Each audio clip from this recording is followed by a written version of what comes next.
America was Team Solo Mid halting their slide, turning things around and winning both matches, including one against Cloud9, who beat them in Week 1.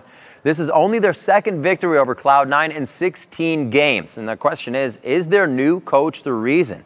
Let's go straight to the source and see what he has to say. Freak is standing by with Team Solo Mid's Locodoco. Freak?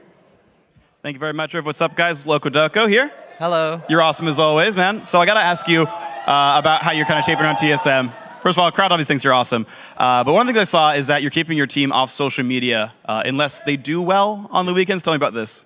Well, just social media, it will mess with their brain because there's a lot of shit talk about Glebe and Amazing being new members, bringing the team down. So I really want to keep them off that. And even old school members like Bearson, Dyrus, and Turtle, it gets to them too. So days leading up to LCS, no Twitter, no Reddit.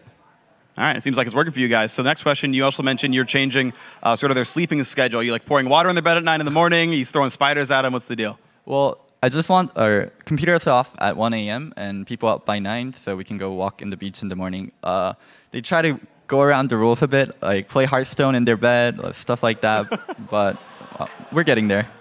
Getting there. Remove their tablets soon, you're going to be okay. All right, so next up, then, one of the things you guys have been criticized for, well, is shot calling. Since Reggie left the team, you guys are kind of carrying an individual skill for a while. Are you kind of creating a new shot caller in this lineup, and who is that? It's mostly Bjergsen, Amazing, and Glebe.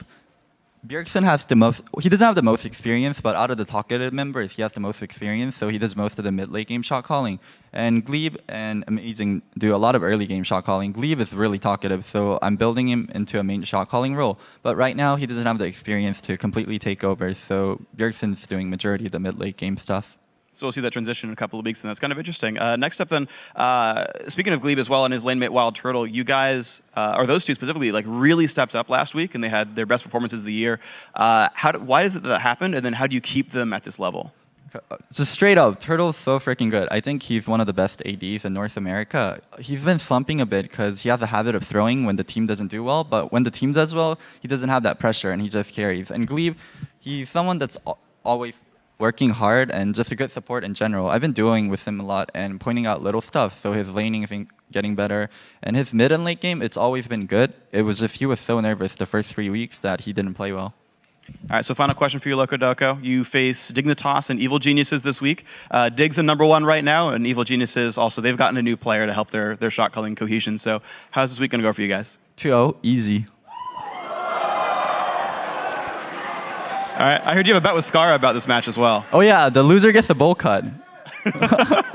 We'll see if that happens. Loco, thank you very much for your time. Now, guys, we're going to send it back over to you guys. But before we go, I'm going to quickly post this on Reddit because you're not my boss.